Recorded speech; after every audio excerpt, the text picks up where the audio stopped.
اس پاکستان کی سرزمین کے لیے میں نے اپنی بیٹی کو اپنے ہاتھوں سے ذبح کیا۔ بیٹا کیا باتیں کر رہے ہو؟ میں ذبح نہیں کر سکتا، میرے اندر اتنا قلب و کلیجہ نہیں۔ یہ شخص کہنے لگا، آوازیں آ رہی ہیں ان درختوں کے اوٹ میں کوئی ہندوؤں کا سکھوں کا قافلہ ہے، تمہیں لوٹ لے گا، تمہاری اس بیٹی کی عزت لوٹ لے گا، تمہارا مال لوٹ لے گا، تمہاری یہ بیٹی بھی نہیں بچے گی، اس کی عزت بھی جائے گی، جان بھی جائے گی۔ چودھری صاحب اس کو اپنے ہاتھوں سے ذبح کرتے ہیں۔ اس بیٹی کو، جوان بیٹی، کلیئر جوان، خوبصورت نوجوان بیٹی جو پاکستان کے لیے چلی تھی، اپنا علاقہ چھوڑ دیا تھا، اپنی اماں کو چھوڑ کر آ گئی تھی، اپنی دادی اماں کو درخت کے نیچے بیٹھی چھوڑ آئی تھی، مجھے ان کا گھر دیکھ کر آ رہی تھی، آنکھوں میں آنسو ہے، آنکھیں باہر نکل رہی ہے، پیاس سے حالت بری ہے، پاکستان کب آئے گا، چل چل کے پاؤں میں سوزش ہو گئی ہے، عجیب حالت ہے۔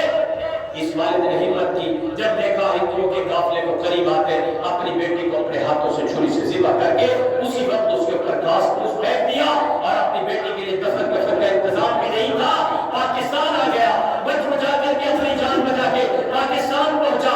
جب پاکستان آیا، یہاں دیکھا کہ یہاں نماز کی کوئی ترتیب نہیں، یہاں دیکھا شراب عام ہے، یہاں دیکھا جھوٹ کسی طرح عام ہے، یہاں دیکھا دھوکہ و فراڈ عام ہے، یہاں دیکھا لوگ نوجوان پاکستان میں رہنے والے مسلمان سرم سے نکال کے اور بچیوں کو، مسلمان بیٹیوں کو آوازیں کستے ہوئے نکل رہے ہیں۔ سکولوں کے آگے بے حیائی ہے، سکولوں میں بے حیائی ہے، بازاروں میں بے حیائی ہے، اذان کے وقت گانے کی آوازیں اونچی ہے، ٹریکٹر چلانے والا تمہاری نظم روزی کے لیے ہل چلانے والا ٹریکٹر بھی جب تک گانے نہیں چلاتا اس کو سکون نہیں ملتا۔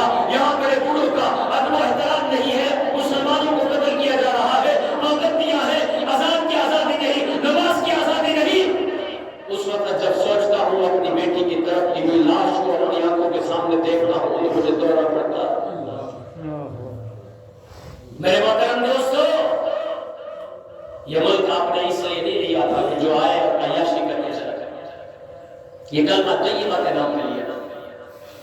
آج فلسطین کے مسلمان کہہ رہا ہے، اہل پاکستان تم ہمارے بڑے بھائی ہو، ہمارے گھر مل گئے ہیں، تم ہمارے بڑے بھائی ہو، اللہ نے تمہیں ایٹم بم دیا ہے، تم ہمارے بڑے بھائی ہو، تم ایک دفعہ دھمکی لگا دو، اسرائیل پیچھے